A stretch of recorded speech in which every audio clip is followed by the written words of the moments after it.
Welcome students to this new video on a very important topic, and that is limiting reagent. पुराने videos में हमने देखा था stoichiometry and stoichiometry related questions और उसमें हमने सिंपल क्वेश्चंस करे थे and at that time I had mentioned कि जो डिफिकल्ट क्वेश्चंस हैं वो तभी होंगे जब हम लोग लिमिटिंग रिएजेंट का कॉन्सेप्ट स्टडी कर लेंगे। तो आज के वीडियो में हम लोग देखेंगे कि लिमिटिंग रिएजेंट क्या होता है। काफी स्टूडेंट्स को ये टॉपिक समझने में दिक्कत आती है, लिमिटिंग रिएजेंट का कॉन्सेप्ट समझने में दिक्कत आती है, बट ट्रस्ट मी मैं आपको बहुत इजी एग्जांपल से देखकर बताऊंगा, रियल लाइफ एग्जांपल से, और आप फुल्ली अप्रिशिएट कर पाओगे कि लिमिटिंग रिएजेंट क्या होता है। ठीक है, तो ध्यान देना, कॉन्सेंट्रेट करना और लेट्स स्टार्ट लिमिटिंग रिएजेंट। तो देखो, लिमिटिंग रिएजेंट समझने के लिए लेट्स टेक एन एग्जांपल। मानो कि मुझे आइसक्रीम बनानी है, I need to make an ice cream, और मैं अपनी लाइफ थोड़ी सिंपल कर देता हूं। मैं बोलता हूं कि मेरे पास दो इंग्रेडिएंट चाहिए मुझे। एक चाहिए मुझे मिल्क और दूसरा मुझे चाहिए आइसक्रीम पाउडर।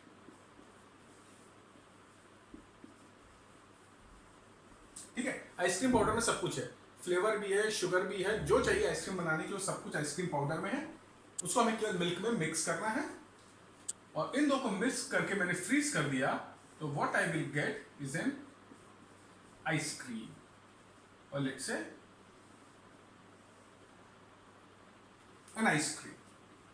ठीक है, तो एक आइसक्रीम बनाने के लिए मेरे को जितना मिल्क चाहिए वो मेरे इस पैक के अंदर है। ये मेरा पैक है मिल्क का, जो कि एक आइसक्रीम बनाने के लिए सफिशिएंट है, और ऐसे मेरे पास 20 पैक्स अवेलेबल है। ये मिल्क का पैक और ये मेरे आइसक्रीम के पैक है। एक पैक सफिशिएंट है एक आइसक्रीम बनाने के लिए, और ऐसे मेरे पास लेट्स से 15 पैक्स। अब आप मुझे बताओ कि कितनी आइसक्रीम बनेगी। सिंपल है, एक पैक को यूज करेगा तो 15 पैक्स को यूज कर लेगा, राइट। तो इनिशियल क्वांटिटी कितनी है मेरे पास, 20 और 15। तो 15 पैक को यूज करने के लिए 15 पैक मिल्क है मेरे पास, तो चलो मैं यूज कर लेता हूं। मैंने 15 पैक मिल्क यूज कर लिया, 15 पैक आइसक्रीम पाउडर यूज कर लिया। तो 15 पैक मिल्क और 15 पैक आइसक्रीम पाउडर मेरे को कितनी आइसक्रीम दे देंगे, ये 15 आइसक्रीम मेरे को मिल गई। तो अब मेरे पास क्या बचा, 5 पैक मिल्क के बचे, 0 पैक आइसक्रीम का बचा, और ये मेरे पास 0 पैक आइसक्रीम पाउडर का बचा, 15 पैक्स आइसक्रीम के बचे। अब मुझे बताओ, क्या मैं और आइसक्रीम बना सकता हूं? मैं और आइसक्रीम नहीं बना सकता, बिकॉज मेरे पास आइसक्रीम पाउडर ही नहीं बचा, राइट। तो आइसक्रीम पाउडर क्या कर रहा है, it is limiting the quantity of ice cream which are made।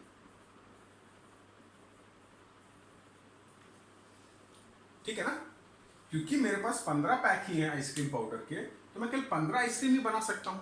Milk तो मेरे पास और सफिशिएंट है, 5 आइसक्रीम और बना सकता हूं, मेरे पास इतना मिल्क है। लेकिन क्योंकि मेरे पास आइसक्रीम पाउडर ही नहीं बचा, तो मैं आइसक्रीम कैसे बनाऊंगा। So therefore ice cream powder is limiting the quantity of ice creams which can be made, and therefore it is a limiting substance। ठीक है, ये एक लिमिटिंग सब्सटेंस है, लिमिटिंग इंग्रेडिएंट हो गया, क्योंकि इसकी क्वांटिटी डिटरमिन कर रही है कि मैं आइसक्रीम की कितनी क्वांटिटी बना पाऊंगा, या लिमिट कर रही है कि आइसक्रीम की कितनी क्वांटिटी बनेगी। ओके, और एक और इंपॉर्टेंट चीज, क्योंकि ये लिमिटिंग इंग्रेडिएंट है, तो ये कंप्लीटली यूज अप हो जाएगा।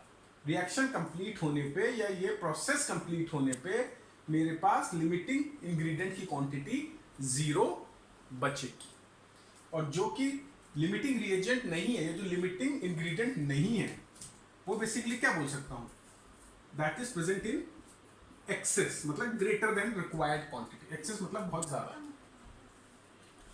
तो आइसक्रीम पाउडर मेरा लिमिटिंग इंग्रेडिएंट हो गया, मिल्क मेरा एक्सेस इंग्रेडिएंट हो गया। जो लिमिटिंग इंग्रेडिएंट था वो कंप्लीटली यूज अप हो गया, और जितनी आइसक्रीम बन रही है वो डिपेंड कर रहा है कि मेरा लिमिटिंग इंग्रेडिएंट कितना है। तो क्लियर है कॉन्सेप्ट लिमिटिंग इंग्रेडिएंट का? तो आप बोलोगे सर लिमिटिंग इंग्रेडिएंट का क्लियर है, लिमिटिंग रिएजेंट क्या होता है? तो सिमिलरली अगर इसी एनालॉजी को हम एक्सटेंड करें फॉर केमिकल रिएक्शन, और हम बोलेंगे हमारे पास दो रिएक्टेंट हैं A and B which reacts to give me AB, तो इसमें से वो रिएक्टेंट जो लिमिट करेगा कि कितना मेरा प्रोडक्ट फॉर्म होगा, that is known as limiting reagent. मतलब यहां पर लिमिटिंग इंग्रेडिएंट है तो केमिकल रिएक्शन में लिमिटिंग रिएजेंट कहलाएगा। जैसे लिमिटिंग रिएजेंट की 0 क्वांटिटी बची, सिमिलरली लिमिटिंग रिएजेंट की भी 0 क्वांटिटी बचेगी। सेम कॉन्सेप्ट है, इंग्रेडिएंट की जगह हम उसको रिएजेंट बोलते हैं। आइसक्रीम हमारा प्रोडक्ट हो गया AB, आइसक्रीम पाउडर हमारा B रिएक्टेंट, और मिल्क हमारा A रिएक्टेंट। ठीक है, यहां पर हमने नंबर ऑफ पैक्स के टर्म्स में बात करी, और जब हम केमिकल रिएक्शंस की बात करते हैं तो हम बात करते हैं नंबर ऑफ मोल्स के टर्म में। बाकी पूरी कहानी सेम। ठीक है, तो जैसे A और B की देख ले, तो मैं बोलूं A के मेरे पास 10 मोल है और B के मेरे पास लेट से 5 मोल्स हैं। तो इनिशियली ये 10 मोल, ये 5, अब एक के साथ एक रिएक्ट कर रहा है। स्टोइकोमेट्री में पढ़ा था ना हमने, यहाँ पे जो कोएफिशिएंट है, यहाँ तो कुछ भी नहीं, तो 1 1, तो 1 mole of B requires 1 mole of A, तो 5 mole of B will require 5 moles of A। तो पहले हम 5 मोल रिएक्ट कर देते हैं। बचा कितना इसका, इधर 5 बचा, इधर 0। अब 1 मोल रिएक्ट करता है 1 मोल से और 1 मोल देता है, तो 5 मोल रिएक्ट करे 5 मोल से, हमें मिल गए 5 मोल। तो ये कहानी बन गई यहां पे। अब यहां पर ये एक्सेस में है क्योंकि ये क्वांटिटी बची रह गई, ये आपका लिमिटिंग रिएजेंट होगी, और लिमिटिंग रिएजेंट ने डिटरमिन किया कि AB की कितनी क्वांटिटी फॉर्म होगी। तो ये कॉन्सेप्ट है आपका लिमिटिंग रिएजेंट। ठीक है, तो लिमिटिंग रिएजेंट वो रिएजेंट या वो रिएक्टेंट है जिसकी क्वांटिटी लिमिट करेगी कि कितना प्रोडक्ट फॉर्म होगा। ठीक है, और पूरा रिएक्शन कंप्लीट होने पे जो लिमिटिंग रिएजेंट होगा वो कंप्लीटली यूज अप हो जाएगा, जो एक्सेस में रिएजेंट होगा वो बाकी बच जाएगा। तो क्योंकि ये बाकी बचा हुआ है, ये काम नहीं आ रहा है, तो ये डिटरमिन नहीं कर रहा कि मेरा कितना प्रोडक्ट फॉर्म हो रहा है। कौन डिटरमिन कर रहा है कितना प्रोडक्ट फॉर्म हो रहा है? Limiting reagent. तो जो इन्वॉल्व क्वेश्चन होते हैं स्टोइकोमेट्री के अंदर, उसमें पहले स्टेप में हमें लिमिटिंग रिएजेंट निकालना पड़ता है, और फिर उस लिमिटिंग रिएजेंट को यूज करके हम स्टोइकोमेट्री लगा के बाकी का पूरा क्वेश्चन सॉल्व कर लेते हैं, जैसे हम नॉर्मल स्टोइकोमेट्री के क्वेश्चन सॉल्व कर रहे थे। ठीक है, तो ये यहां तक मैंने आपको बता दिया कि लिमिटिंग रिएजेंट का कॉन्सेप्ट क्या है। अब मैं आपको एक सिंपल मेथड बताऊंगा कि लिमिटिंग रिएजेंट कौन है, ये कैसे फाइंड कर सकते हैं। ठीक, तो इसको नोट डाउन करो।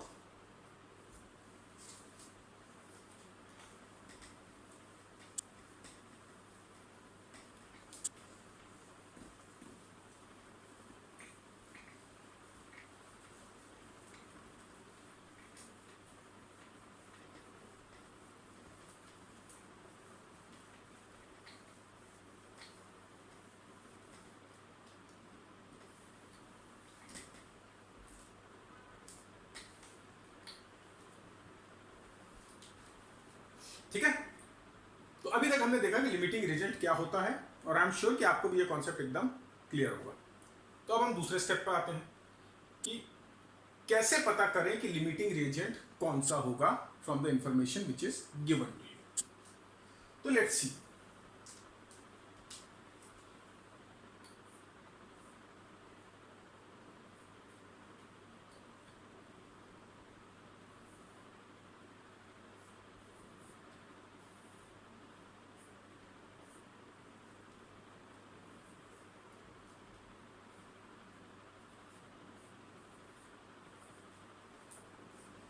एक जनरल रिएक्शन कंसिडर करो, 3 molecules of A या 3 moles of A combines with 2 moles of B to give me A3B2।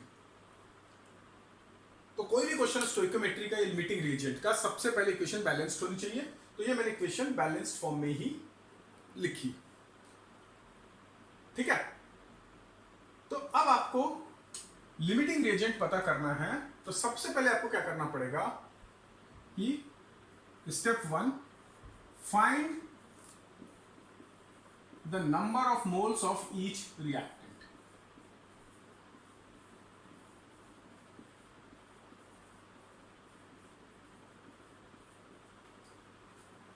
मतलब हो सकता है कि आपको क्वेश्चन के अंदर इनका मास दे रखा हो तो आप उसको मोल्स में कन्वर्ट कर लो। हो सकता है गैसियस रिएक्शन हो तो आपको वॉल्यूम दे रखा है तो आप उसको मोल्स में कन्वर्ट कर लो। और जिसको दिक्कत है मास को मोल में कन्वर्ट करना, वॉल्यूम को मोल्स में कन्वर्ट करना, मेरे वीडियोस है मोल्स के ऊपर, उसको आप रेफर कर लेना। या हो सकता है मोल्स ही दे रखे हो। अगर मोल्स दे रखे हो तो हमें पहला स्टेप करने की जरूरत ही नहीं, ऑलरेडी क्वेश्चन में आपको दे रखा है।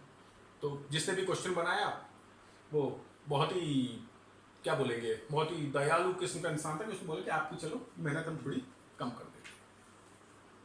बट कॉम्पिटिटिव एग्जाम और बोर्ड एग्जाम वाले इतने कंसिडरेट नहीं होते, तो वो आपको मास या वॉल्यूम ही देंगे, ठीक है। तो पहले स्टेप में हम पता कर लेते हैं कि given moles of each reactant. Second step में हम इस गिवन मोल्स को डिवाइड करेंगे bye stoichiometry coefficients.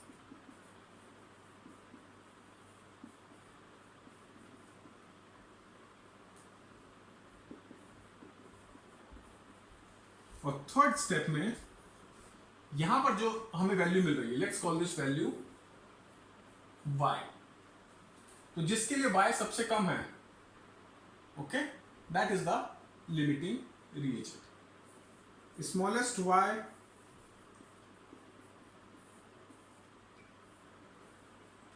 implies limiting reagent।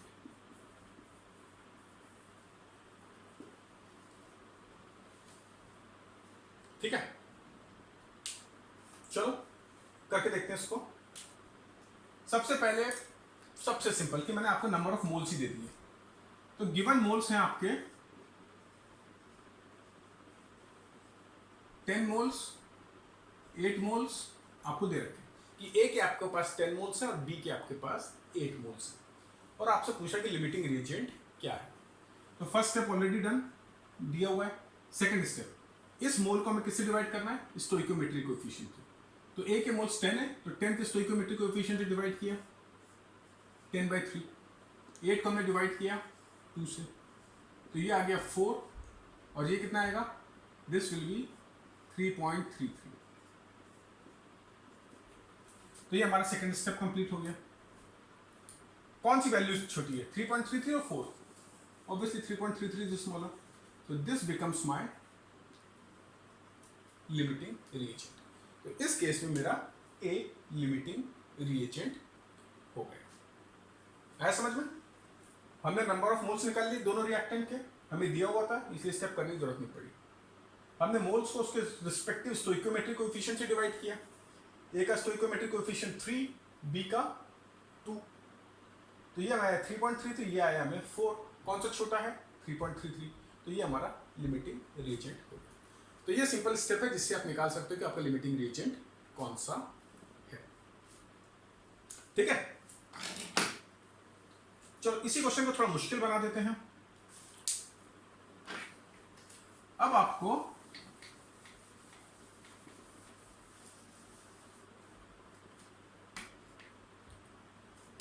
मान लो आपको मास दिया हुआ है, तो पहले मैं आपको एक मोलर मास अज्यूम कर लेते हैं इनका। हम बोल देते हैं ए का मोलर मास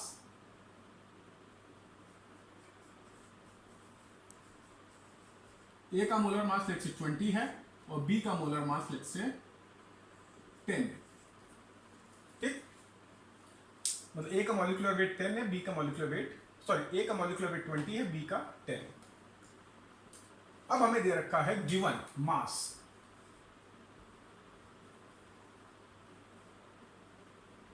ए का मास दे रखा हमें लेट से 120 ग्राम्स और बी का मास दे रखा हमें लेट से 40 ग्राम्स।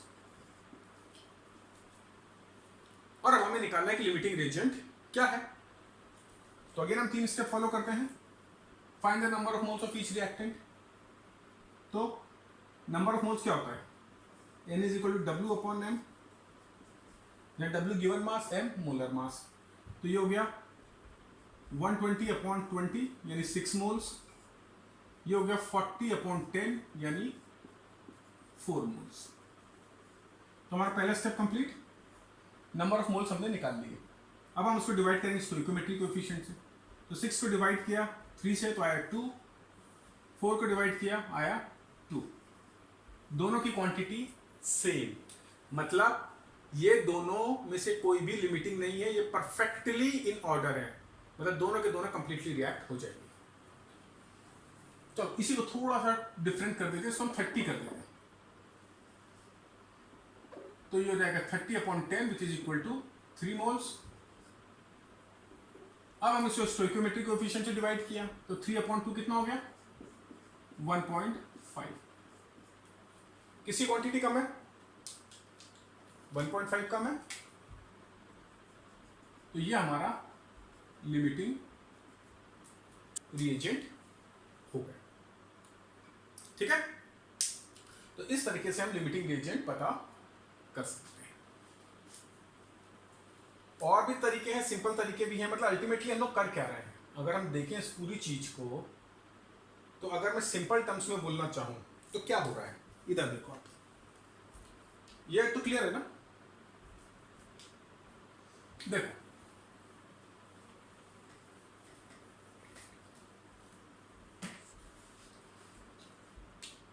स्टोइकोमेट्री के हिसाब से इसके 3 मोल्स इसके 2 मोल से रिएक्ट करते हैं।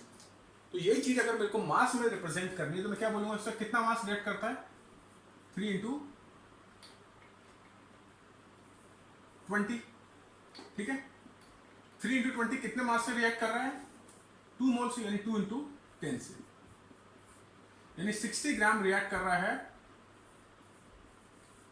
20 ग्राम से, ठीक है। अब आपको दे रखा, मान लो 120 ग्राम दे रखा, ए का अवेलेबल है आपके पास और बी का अवेलेबल है 30 ग्राम्स। तो हमें अल्टीमेटली कुछ नहीं निकालना, हमें ये देखना है कि गिवन क्वांटिटी ऑफ ए के लिए बी सफिशिएंट है कि नहीं है, या गिवन क्वांटिटी ऑफ बी के लिए ए सफिशिएंट है कि नहीं है। तो चलो मैं पहले स्टेप से देखता हूं कि गिवन क्वांटिटी ऑफ ए के लिए बी सफिशिएंट है कि नहीं है। तो मुझे पता है 60 gram of A needs 20 grams of B.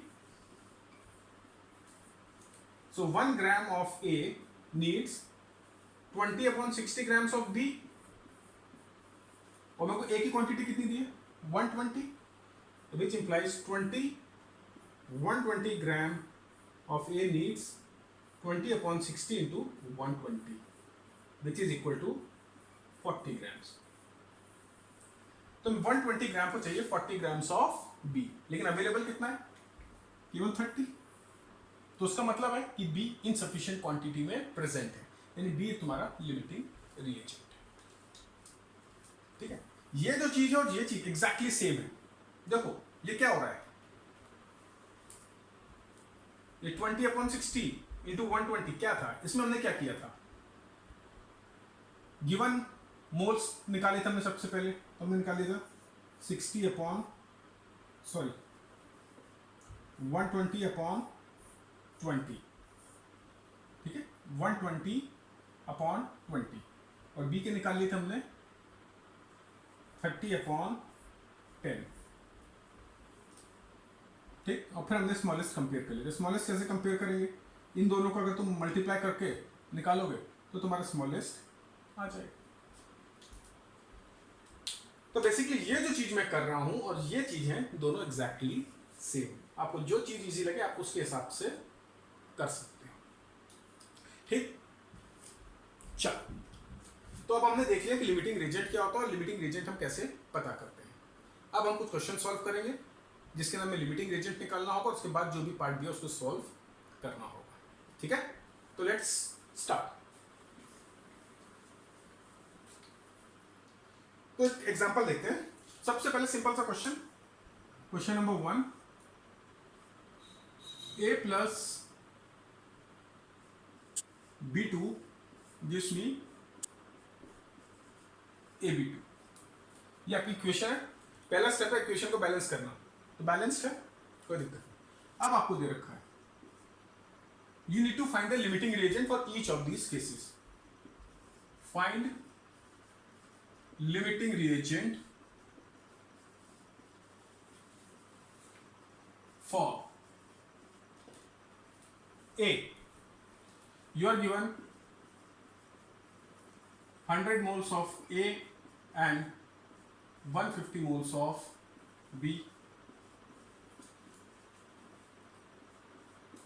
You are given 50 atoms of the molecules, बोल लो क्या फर्क पड़ता है, of A and 70 molecules of B। यहां पर एटम्स नहीं बोल सकते क्योंकि एक मॉलिक्यूल है। सी,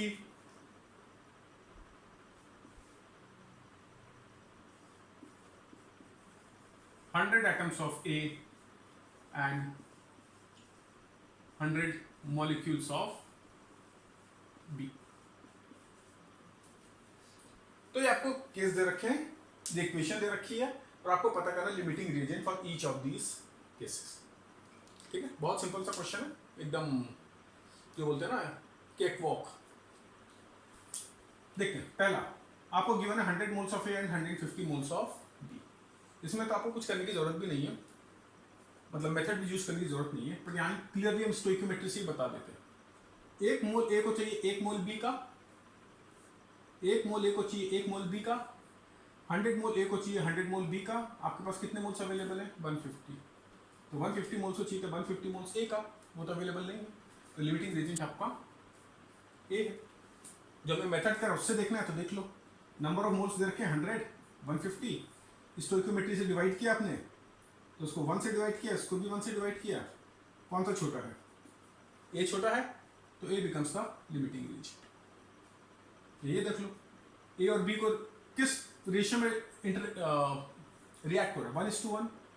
यहाँ पर सी क्वांटिटी तो 150 है, पर ये 150 नहीं है, कम है, तो ये ए लिमिटिंग हो गया। दूसरा case, 50 atoms of A and 70 molecules of B.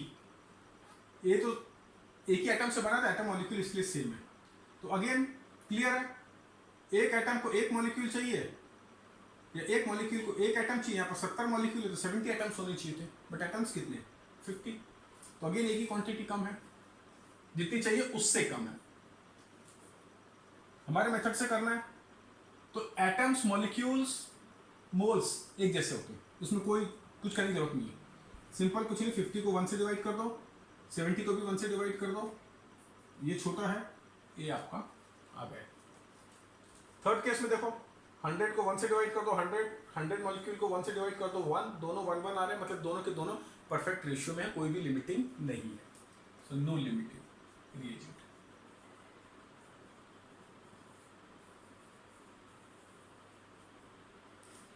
Okay, clear है?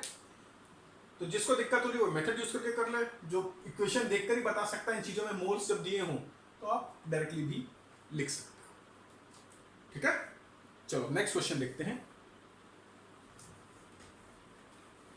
Question number 2,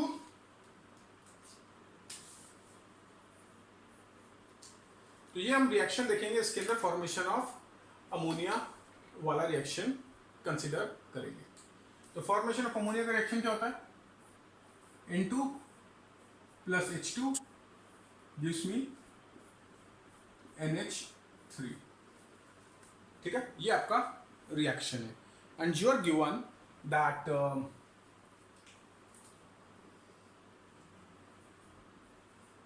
35 gram of nitrogen reacts with 8 gram of hydrogen.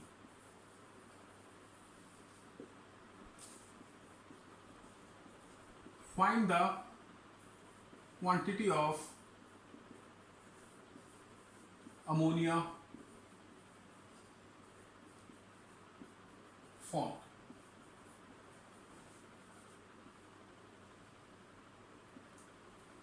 ठीक है, यहां पर आपको देखा 35 gram of nitrogen reacts with 8 gram of hydrogen and you need to find the quantity of ammonia form.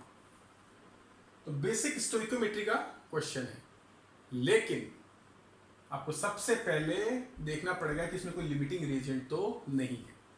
तो और अगर लिमिटिंग रिएजेंट है तो हमें लिमिटिंग रिएजेंट फाइंड करना है और फिर उस लिमिटिंग रिएजेंट को यूज करते हुए क्वेश्चन को सॉल्व करना है।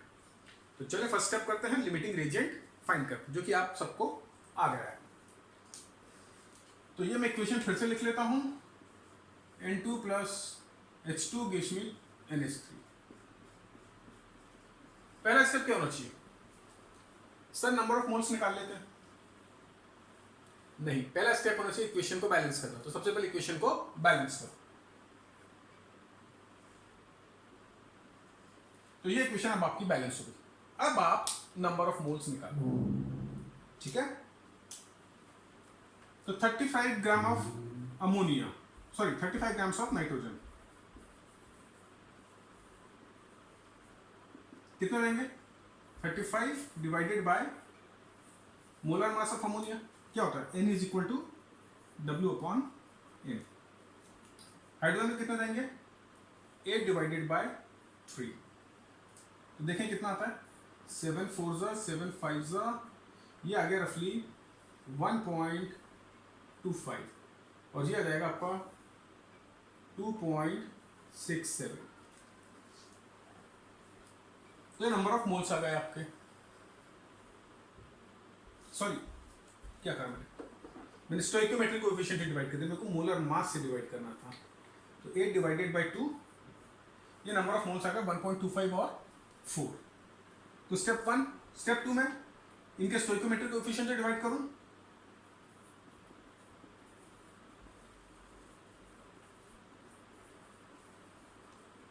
तो ये आ गया 1.25 अपॉन 1, 1.25। ये आ गया 4 divided by 3 which is equal to 1.33। कौन सा छोटा है? This is the smaller quantity, so my limiting reagent is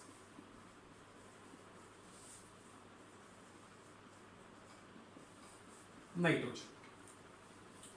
okay, आपका पहला स्टेप यहां पर खत्म हो जाता है। और अगर आपको स्टोइकोमेट्री वाले क्वेश्चन ऑलरेडी आते हैं तो आपका क्वेश्चन सॉल्व हो चुका है।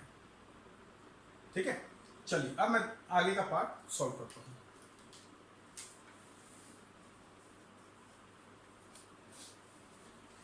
तो मैंने आपको बोला था कि एक बार लिमिटिंग रिएजेंट निकाल लो, उसके बाद हमें पूरा का पूरा क्वेश्चन किससे सॉल्व करना है? लिमिटिंग रिएजेंट के यूज करते हुए करना है।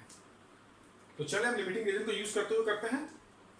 तो यहां से हमें पता है 1 मोल नाइट्रोजन के रिएक्ट होकर मेरे को देते हैं 2 मोल्स अमोनिया के। और मेरे पास नाइट्रोजन के कितने मोल्स हैं? 1.25। तो 1.25 मेरे को कितने मोल्स देंगे? Let's say x। Direct variation हम लिख सकते हैं 1.25 upon 1 is equal to x upon 2, which implies x is equal to 1.25 into 2 which is equal to 2.5 moles. ठीक है ना, क्लियर है? वैसे एक मोल 2 दे रहे हैं, डबल दे रहा है ना, तो 1.25 का डबल देगा 1.25 इंटू 2, 2.5 मोल। इस तरीके से कर लो, ये तुम्हारा कोई भी डायरेक्ट वेरिएशन है उसके लिए यूज कर सकते हो। This quantity upon this quantity is equal to this upon this. Okay, या this upon this quantity is equal to this upon this quantity. तो ये आपका क्वेश्चन सॉल्व हो गया। तो अभी तक जो हमने क्वेश्चन करे थे हमने केवल ये वाले टाइप पार्ट का किया था। अब हमने इसमें लिमिटिंग रिएजेंट मिला दिया, तो हमें पहले लिमिटिंग रिएजेंट पता करना है और उसके बाद हमें यहाँ पर चलना है। चलो इसको नोट डाउन कर लो और नेक्स्ट क्वेश्चन देखते हैं फिर हम लोग। तो नेक्स्ट क्वेश्चन है आपका, उसके अंदर रिएक्शन थोड़ा कॉम्प्लिकेटेड है पर थैंकफुली आपको बैलेंस करके दे रहा हूं, तो उसकी कोई दिक्कत नहीं आनी चाहिए आपको। इनफैक्ट थर्ड क्वेश्चन हो गया ना आपका। तो your reaction is 4NH3 plus 5O2 gives me NO plus H2O. 4NO plus 6H2. तो ये आपका ओवरऑल रिएक्शन है.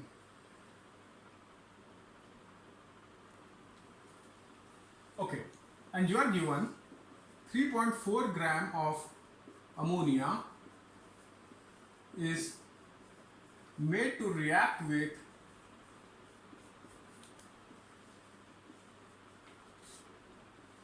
3.2 gram of oxygen. Find the quantity of NO formed.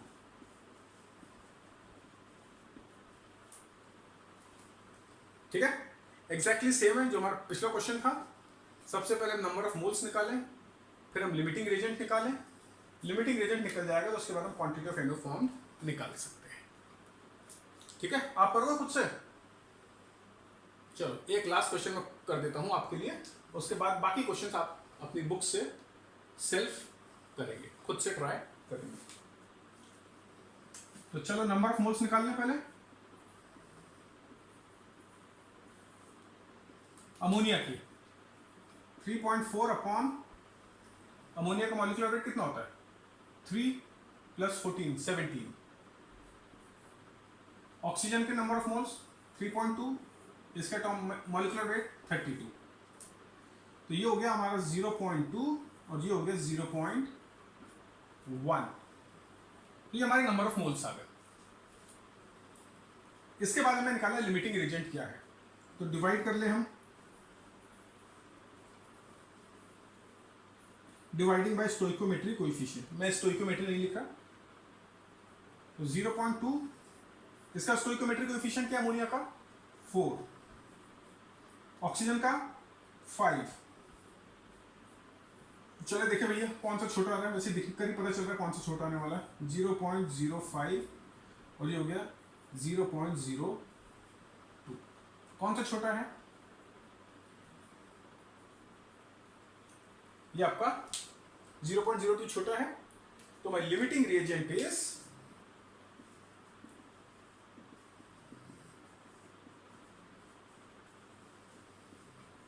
Oxygen. अब लिमिटिंग रिएजेंट पता हो गया, तो हमें लिमिटिंग रिएजेंट चूज करके लिमिटिंग रिएजेंट और NO के बीच में जो स्टोइकोमेट्री है उसके बेसिस पे हमें आंसर निकालना है. देख लो यहां पर क्या 5 मोल्स कितने देते हैं? NO के 4. तो मेरे पास कितने मोल्स अवेलेबल हैं? 0.1. तो 0.1 कितने देंगे? Let's say x. Again direct variation. तो 0.1 अपॉन 5. 0.1 के कॉरस्पॉन्डिंग x, 5 के कॉरस्पॉन्डिंग 4. तो which implies x is equal to 0.1 into 4 upon 5 which is equal to 0.4 upon 5 which is equal to 0.08. ये आपका आंसर आ गया. अगर यहीं पर मास निकालना होता तो इस मोल को हम मास में कन्वर्ट कर देते by multiplying by the molar mass of NO. तो ये आपके क्वेश्चंस हैं लिमिटिंग रिएजेंट के ऊपर. ओके, तो मेरे ख्याल से इन सबसे कॉन्सेप्ट आपका क्लियर हो गया होगा लिमिटिंग रिएजेंट का और स्टोइकोमेट्री के क्वेश्चन सॉल्व करने का. एक लास्ट क्वेश्चन मैं ले लेता हूं जिसके अंदर मैं वॉल्यूम यूज करूंगा फॉर गैसियस रिएक्शन. आपको पता है कॉन्सेप्ट, बट फिर भी रीइंफोर्स करने के लिए एक बार वॉल्यूम वाला क्वेश्चन भी करके देख लेते हैं. तो लास्ट क्वेश्चन होगा आज का. ओके, सिंपल सा इक्वेशन लेंगे, सिंपल सा क्वेश्चन करेंगे.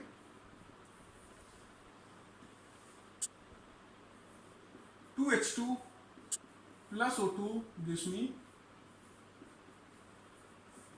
2H2 और आपको दे रखा है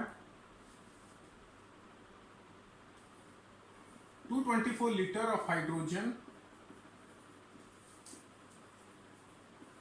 is made to react with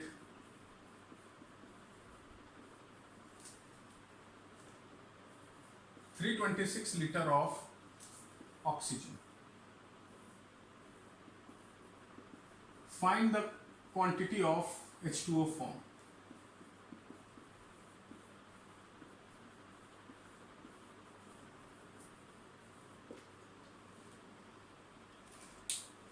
तो ये क्वेश्चन एग्जैक्टली सिमिलर है जो हमने प्रीवियस क्वेश्चन करे हैं, बट यहाँ पर डिफरेंस क्या है कि यहाँ पर वॉल्यूम दे रखा है। ये सारे के सारे गैसियस प्रोडक्ट हैं और हम ऑलरेडी पढ़ चुके हैं मोल्स के अंदर। अगर आपको याद नहीं है तो फिर से वो वीडियो देख लीजिए, मोल्स एंड वॉल्यूम का रिलेशनशिप वाला। तो गैसेस की हमें पता है, वो लास्ट से भी पता है कि every gas at STP occupies 22.4 litre. कुछ बुक्स में 22.7 होता है, बट ये 22.4 लेकर यूज करेंगे, उसी तरह का नंबर दे रखा है। और इस पूरा का पूरा ये एसटीपी पर है। तो पहला step again number of moles निकालना। तो 224 अपॉन 22.4 याद है ना। n is equal to for gas n is equal to v upon 22.4 at STP. और ऑक्सीजन के लिए हो जाएगा 326 अपॉन 22.4। तो ये कितने मोल्स आ गए? ये आ गया 10 आपका, और ये आ जाएगा 11 2 22, सॉरी 112,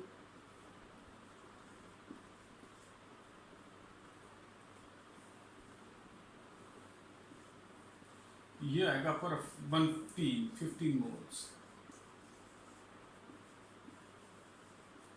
ठीक है, सॉल्व करके देख लेना। 1630 को 112 से डिवाइड करोगे तो 15 ही आने वाला है।